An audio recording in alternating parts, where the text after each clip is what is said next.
Hello and welcome to World News live from Algiers on All 24 News. I'm your host, Zachary, and here's what's making headlines tonight.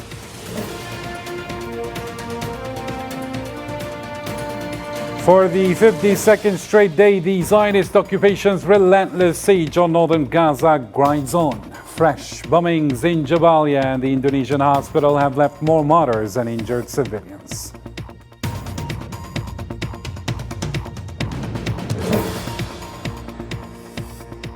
And in just 24 hours, Gaza mourns 24 martyrs from 2 more Zionist massacres. Meanwhile, UNRWA reveals that the occupation has blocked the entry of vital aid trucks for 6 months, exacerbating the humanitarian crisis.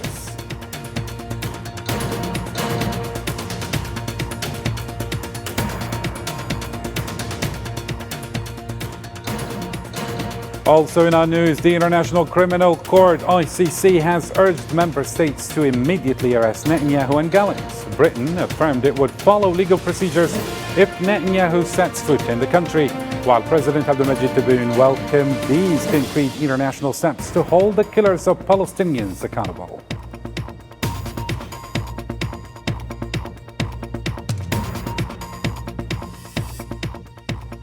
And in Lebanon, dozens of martyrs and wounded have fallen under Zionist bombings in Lebanon's Tyre and Baalbek districts, while intense raids continue on Beirut's southern suburbs. Stay with us for more on these stories and more shortly.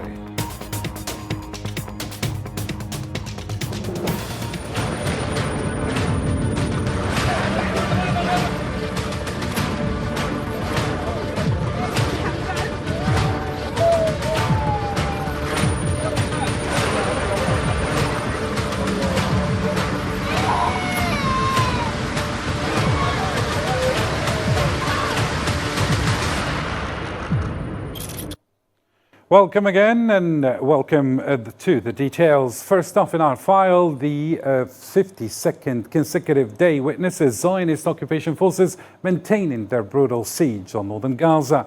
In Beit Lahia and Jabalia, families face starvation and relentless aerial and artillery bombardment. The Palestinian Civil Defense, meanwhile, in Gaza has confirmed that it can no longer respond to their desperate calls for help, as the northern governorate remains completely cut off from the rest of Gaza for nearly 2 months. To make matters worse, the 34th day, the occupation has deliberately obstructed civil defense operations in the region, further crippling efforts to aid those trapped in this humanitarian catastrophe.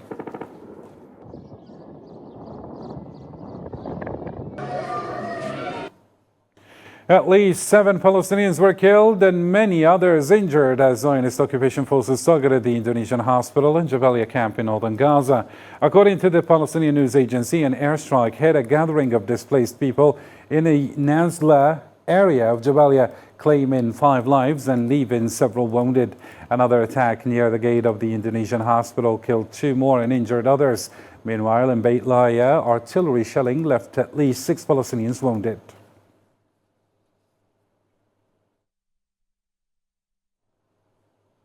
Similarly, 5 Palestinians were killed and several others were injured as Zionist shelling struck a Shafet camp and a Zaytun neighborhood in the Gaza City.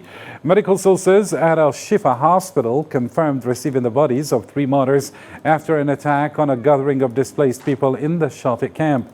Meanwhile, artillery shelling on Kashgar Street in Zaytun claimed the lives of 2 more, a man and a woman, and left several others wounded.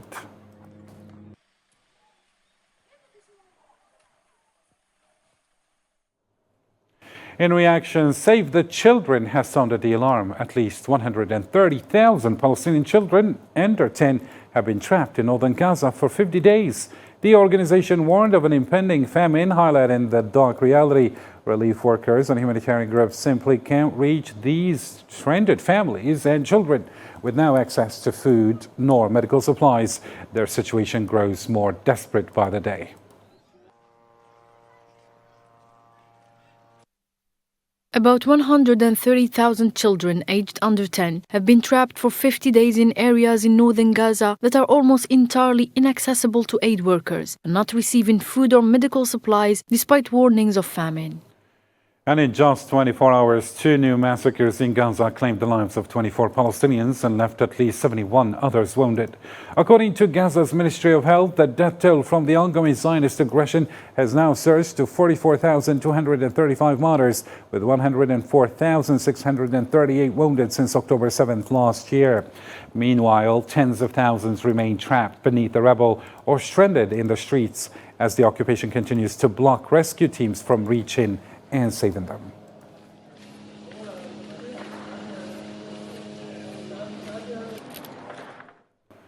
In Rafah, southern Gaza, a Zionist airstrike on Monday morning claimed the lives of at least 4 Palestinians and injured several others.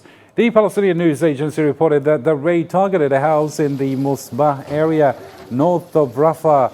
Meanwhile, in central Gaza, 1 Palestinian was killed and dozens injured as occupation forces attacked Al Buraij and Nusayrat camps. Medical sources at Al Auda hospital confirmed receiving the body of a martyr and several wounded after intense quadcopter bombings in Al Buraij, accompanied by heavy gunfire northwest of Al Nusayrat. Further destruction continued as the remaining residential buildings in Al Magraka and Al Zahra were leveled by the occupation's relentless assault.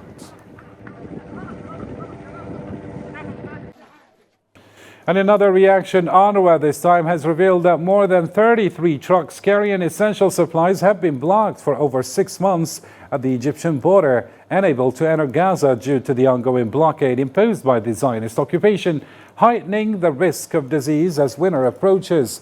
Furthermore, UNRWA spokeswoman confirmed that 500,000 Palestinians in Gaza face the imminent threat of flooding as rains begin.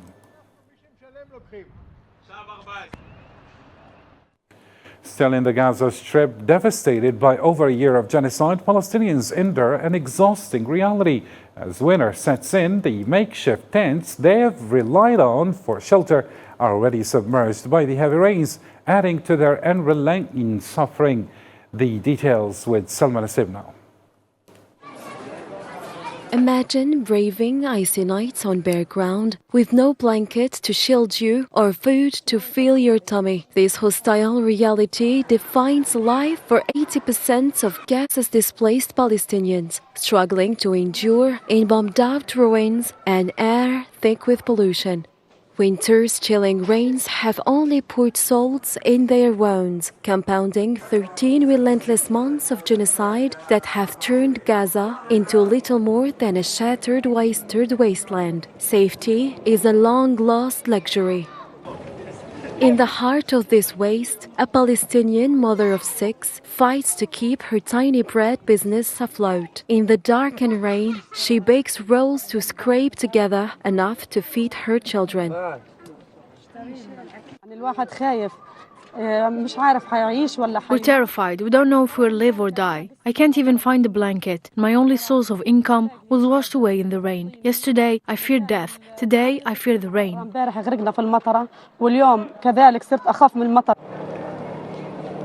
Meanwhile, floodwaters have engulfed tents, housing thousands of displaced families, leaving mattresses and essentials ruined. Families who have already lost their homes to Zionist airstrikes now watch their makeshift shelters swept away by winter's wrath. We have nowhere to go, no money for tents. If we had money, we wouldn't be asking for help. We can't even afford a car to move what little we have left. No one's helping us. No one shows us even a shred of mercy. Since last night, everything has been underwater.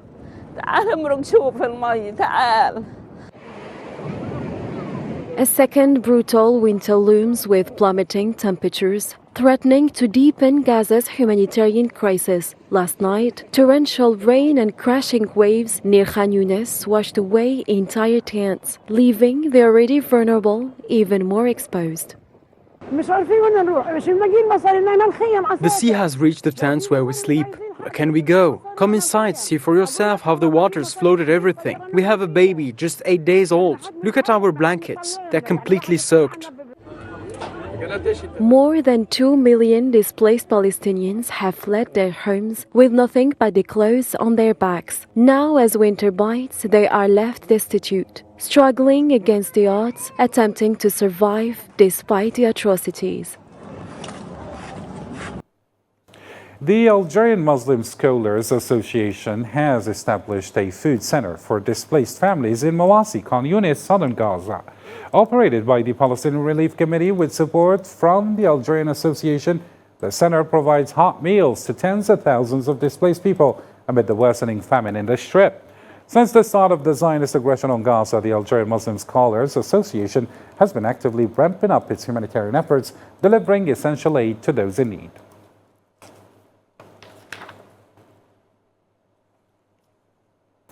Palestinian Ministry of Women's Affairs, Muna Khalili, emphasized that the rights of women and children in the occupied territories are being blatantly violated, threatening the dream of an independent Palestinian state with full sovereignty.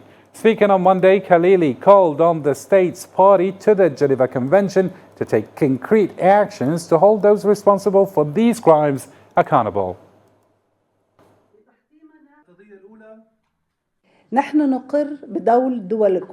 We acknowledge the role of your excellencies, the high contracting parties to the Geneva Convention, in holding accountable those responsible for these crimes, preventing their impunity and supporting the implementation of arrest warrants issued by the International Criminal Court against those who commit war crimes.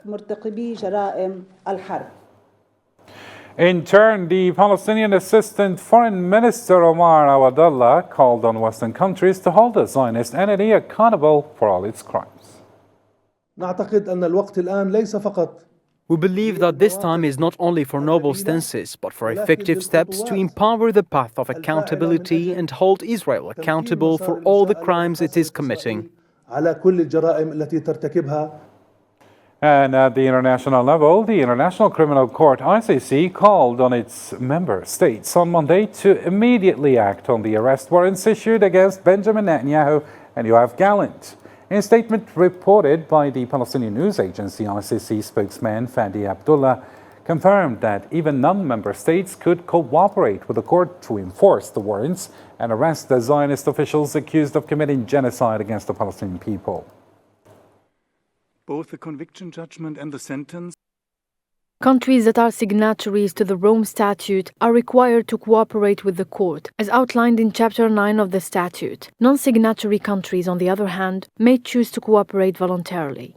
Once an arrest warrant is issued, the court requests that the countries where the suspects are located assist in their apprehension. If a state party fails to cooperate, the court's judges can refer the issue to the Assembly of State Parties for further action. The spokesman for the International Criminal Court, based in The Hague, revealed further that additional arrest warrants could be issued against more officials from the Zionist entity. Arrest warrants mark the start of the preliminary phase in a case, indicating that the judges have found reasonable grounds to believe that the suspects are responsible for the crimes they are charged with. The trial phase comes afterward, and under the court's rules, trials must be held in person. The accused must be present for the trial to proceed. Similarly, British Foreign Secretary David Lammy confirmed that the UK will follow the appropriate legal procedures if Benjamin Netanyahu visits the country. In response to a question about whether Britain will enforce the arrest warrant issued by the International Criminal Court, Lammy told reporters during a Group of 7 meeting in Rome on Monday that the UK, as a signatory to the Rome Statute, is committed to upholding its obligations under both international law and international humanitarian law. We are signatories to the Rome Statute. We have always been committed to our obligations under international law and international humanitarian law. Of course, if there were to be such a visit to the UK, there would be a court process and due process would be followed in relation to those issues. In a related development, but this time in Algeria, where Algerian President Abdelmadjid Tebboune on Monday commended the concrete international efforts to prosecute those he referred to as the killers of the Palestinians. Speaking during the opening of the new judicial year at the Supreme Court in Algiers, President Abdelmadjid Tebboune emphasized that Algeria's call had been heard by the world's principled nations to hold those responsible for the killing of Palestinians accountable. He particularly highlighted the movements of countries led by South Africa that have been at the forefront of this cause.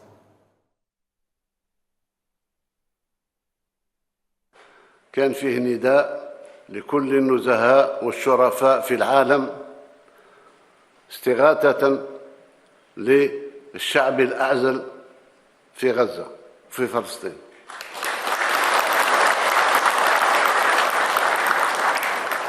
فلسطين التي يذبح أبنائها في مجازر. الحمد لله سمع النداء وكانت وقفة الشرفاء عبر القارات الخمس في العالم وأحيل المجرمون أمام القضاء الدولي. إذن شكرا لكل النزهاء والرجال الواقفين في العالم مع الشعب الفلسطيني ومع الحق والقانون، وعلى رأسهم إخواننا وأشقاؤنا في جنوب أفريقيا.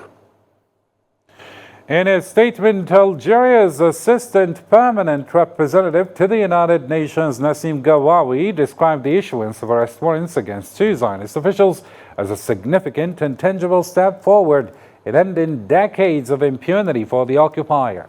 Speaking at a Security Council session on the situation in the Middle East, including the Palestinian issue, Gawawi argued that efforts to shield occupation officials from accountability amounted to a blank check for their ongoing destabilization of the region. That such negotiations need to be في ظل وضعية الشلل التي يعرفها مجلس الأمن. Amid the paralysis of the Security Council and the disruption of its mechanisms, arrest warrants were issued against officials from the occupying authorities for committing war crimes and crimes against humanity in the Gaza Strip. This move remains a beacon of hope for Palestinians and freedom-loving people around the world. Algeria affirms that this action represents an important step and a tangible advance towards ending decades of impunity and the Israeli occupation's evasion of accountability. The occupation continues to commit atrocities against the Palestinian people and all countries and peoples in the region. We stress that any attempt to protect the officials of the occupation would be tantamount to granting a blank check for its continued destabilization of the Middle East and an implicit approval of the expansion of the conflict. And in a similar development, Algeria and Iran have emphasized the need to intensify efforts to halt the genocide in Gaza and the Zionist aggression in Lebanon. This came during a meeting on Sunday in Algiers between Ibrahim Boughali, Speaker of the National People's Assembly of Algeria, and a delegation from the National Security and Foreign Policy Committee of the Iranian Shura Council. Both parties reaffirmed the Palestinian people's right to establish an independent state with Al-Quds as its capital. The Iranian delegation also commended Algeria for its strong stance and advocacy in support of the Palestinian cause, as well as its efforts to maintain security and stability in the region. Similarly, Iran's Supreme Leader Ali Khamenei stated that the arrest warrant issued by the International Criminal Court (ICC) against Israeli Prime Minister Benjamin Netanyahu is insufficient, asserting that Netanyahu should face the death penalty. In a speech on Monday to members of the Basij forces affiliated with the Iranian Revolutionary Guards, Khamenei emphasized that Israel is committing crimes against humanity in Gaza and Lebanon. He noted that there is substantial evidence to hold Netanyahu and Israeli Defense Minister Yoav Gallant criminally responsible for acts including murder, prosecution, and the use of starvation as a weapon of war.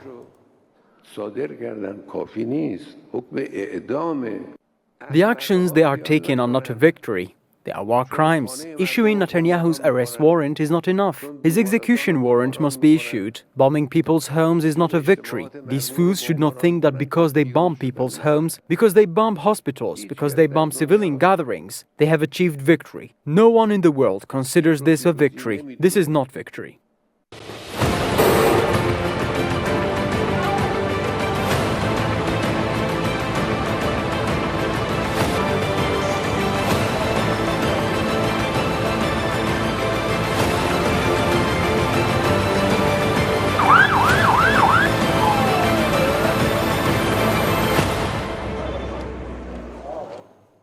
Two other topical news, but still in the Middle East, but this time in Lebanon, where 16 Lebanese people were martyred and at least 21 others were injured, some critically due to Zionist air raids on the Tyre district in southern Lebanon. According to the Lebanese Ministry of Health, the fatalities include 10 people who were killed in 3 separate raids conducted by Zionist drone targeting the city of Tyre.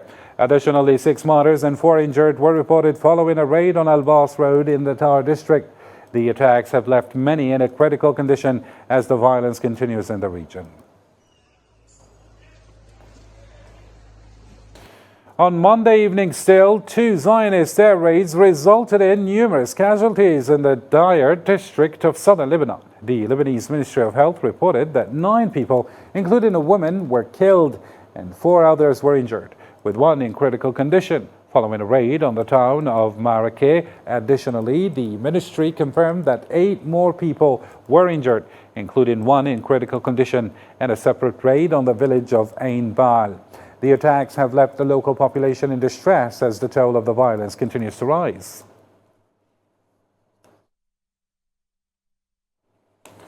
"13 Lebanese individuals were killed and dozens more were injured following violent Zionist air raids on homes in Baalbek and Hermel Governorate in eastern Lebanon this time.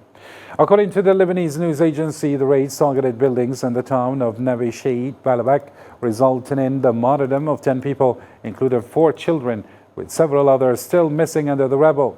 Additionally, 3 more individuals were killed in preliminary toll after a bombing targeted a house in the Hermel area.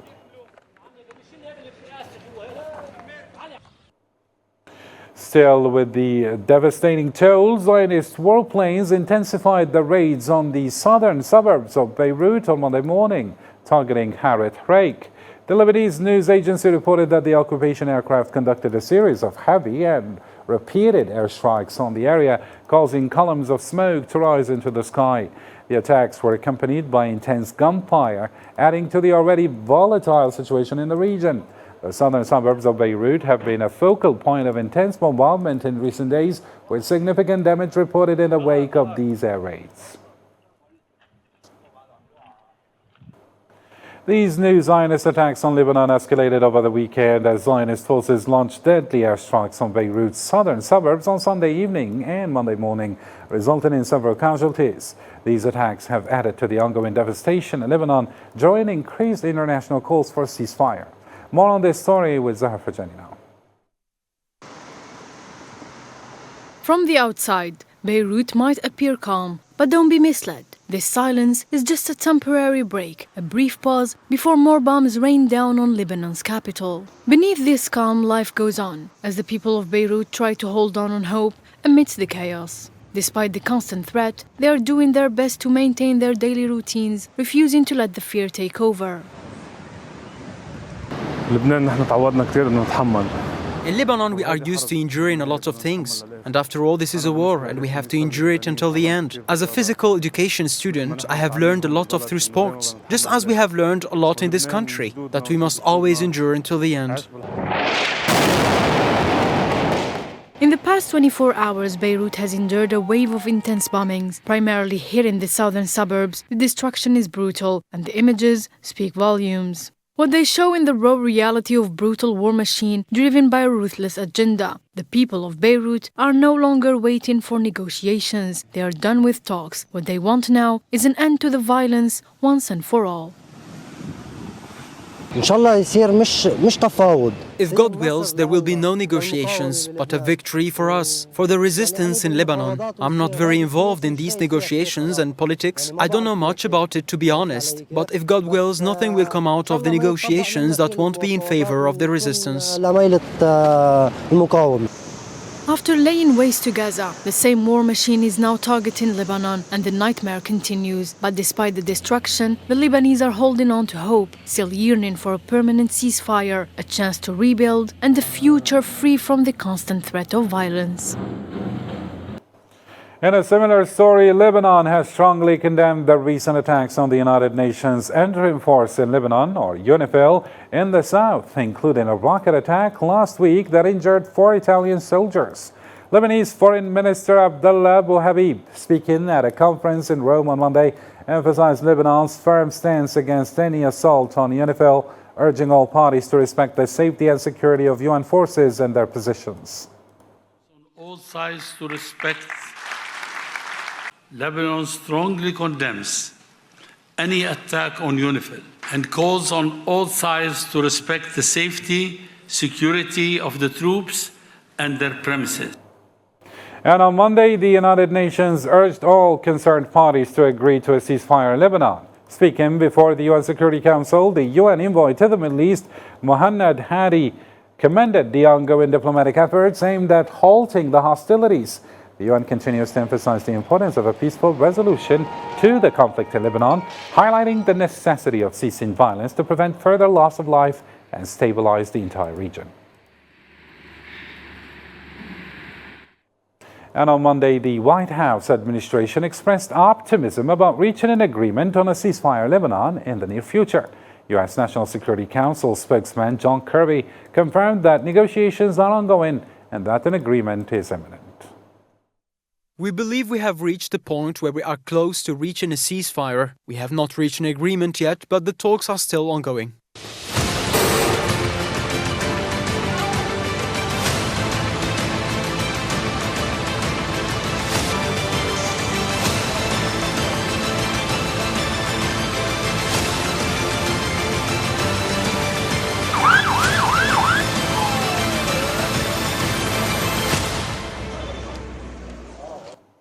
To other topical news, and this time in Africa, where Algerian President Abdelmadjid Tebboune reaffirmed his commitment to upholding the ethics of public life and intensifying the fight against corruption. In a speech delivered on Monday during the opening of the new judicial year at the Supreme Court in Algiers, he highlighted the importance of new legislative measures designed to strengthen his administration's efforts. President Abdelmadjid Tebboune praised the dedication of members of the justice sector, emphasizing their role in maintaining moral and professional integrity, particularly in the face of efforts by corrupt groups and their supporters to destabilize and undermine the work of honest officials in Algeria. السلام عليكم ورحمة الله. أشير بأن في ظرف صعب مرت به البلاد كانت فيه العصابة من خلال أبواقها في الداخل وفي الخارج تسمم الأوضاع تأثيرا على المسيرين النزهاء في هذه البلاد. وصل بهم الحد إلى القول لو تمضي أي وثيقة ستجد نفسك في الحراش.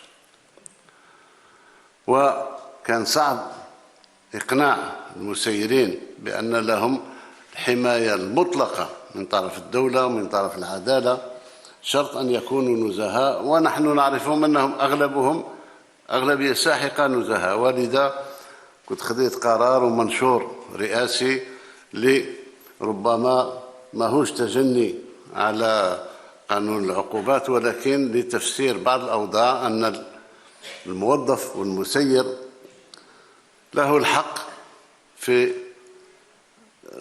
الغلطة مثل ما نقولوا الإدارية وسوء تقدير. And on Monday, Algerian Minister of State and Minister of Foreign Affairs Ahmed Attaf met with Ibrahim Azizi, the chairman of the National Security and Foreign Policy Committee of the Iranian Islamic Consultative Assembly. According to a statement from the Algerian Foreign Ministry, the meeting focused on reviewing the current state and future potential of the strong and cooperative relations between the two countries. They also discussed how to enhance parliamentary diplomacy mechanisms to further elevate their bilateral ties to the highest possible levels.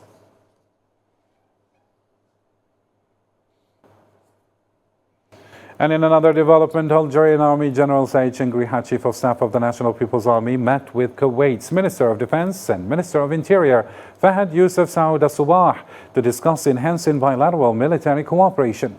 They emphasized shared positions on international and regional issues, with Chengriha expressing hope that the visit would strengthen ties further. Chengriha also met with Kuwait's Deputy Chief of General Staff, Sabah Jaber Al-Ahmed Al-Subah, to focus on advancing military relations, with both sides praising the strong cooperation and mutual understanding between the two nations. And in another African development, the National Union of Sahrawi Women condemned the severe violations against Sahrawi women by the Moroccan occupation in the occupied territories. In a statement marking the International Day for the Elimination of Violence Against Women on November 25th, the union highlighted the extreme violence, brutality and abuse faced by women in occupied Western Sahara at the hands of Moroccan forces. The union urgently appealed to the international community to protect Sahrawi women from these violations.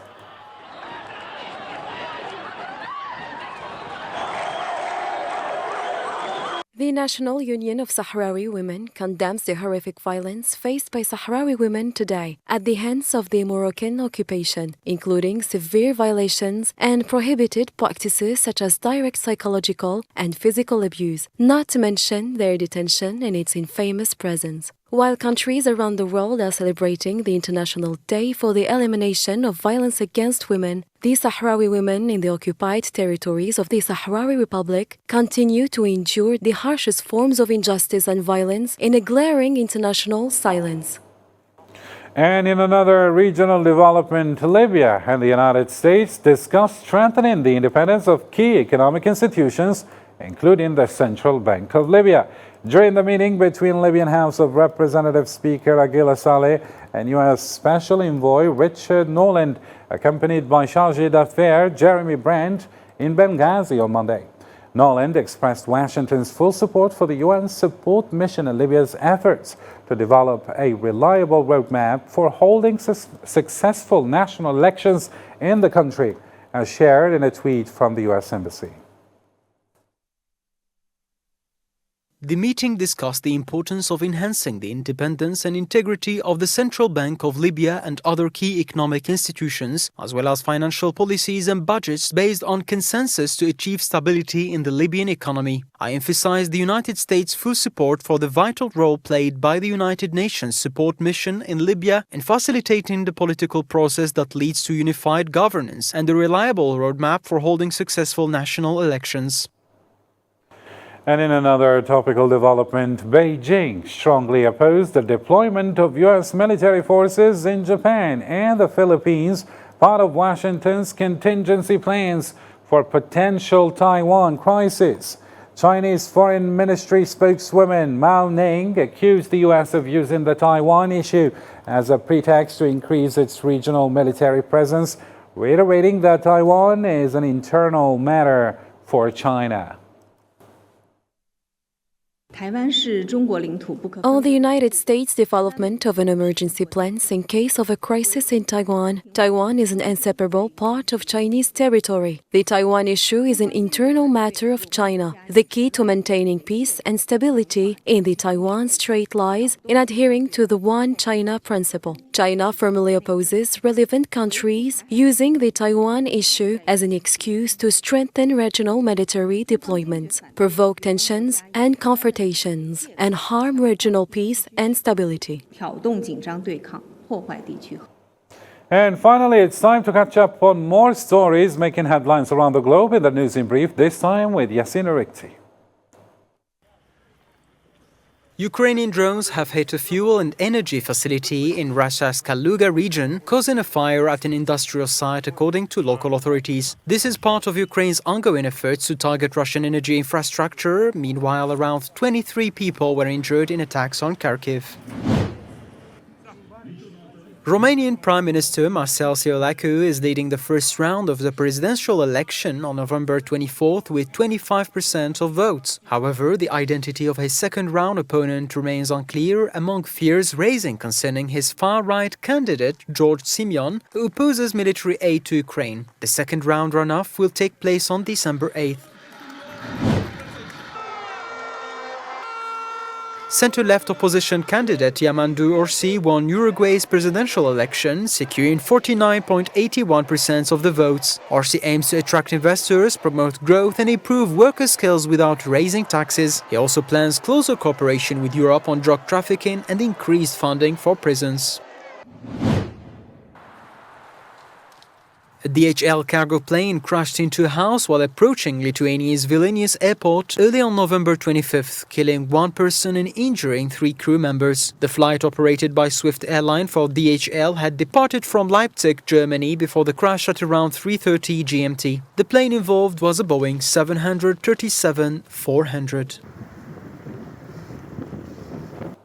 Well, that's the end of our news program for tonight. Thank you for tuning in. Until next time, take care.